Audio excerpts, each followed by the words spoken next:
هم کلاس پایه پنجم و ششم با هم هستن، رو فرشی نشستن. این یک کلاس بالغ بر 22 نفر. بله این هم در و دیوار کلاس، این پنجره کلاس، این تخته ندارم.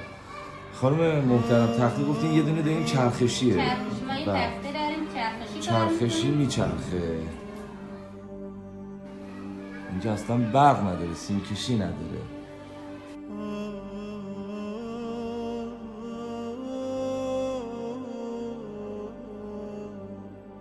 این یه کلاسیه که دیگه چون جا نبوده اومدن بیرون نشستن تو آفتاب، تو حیاط. البته لب آفتاب نشسته دیگه که بیشتر از این اذیت نشه. خانم معلمم مشغول تدریسن، هم پسرها هم دخترها دارن یک جا درس میکنن.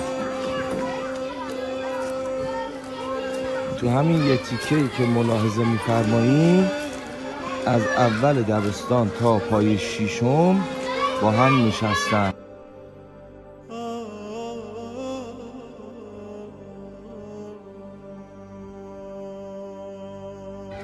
ملاحظه میفرمایید در نداره و شیر که اصلا نداره و آب نداره و عرض میکنم که هیچی نداره، همینی که میبینید کلشه.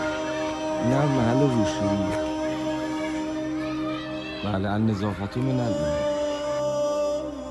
این در مدرسه است، در آهنی سنگین، یه خوله رو با مفتول بستن. عرض کنم که این که اصلا میگه کلن تکیه به دیوار داده، در سنگینه، انشالله که نمیافته.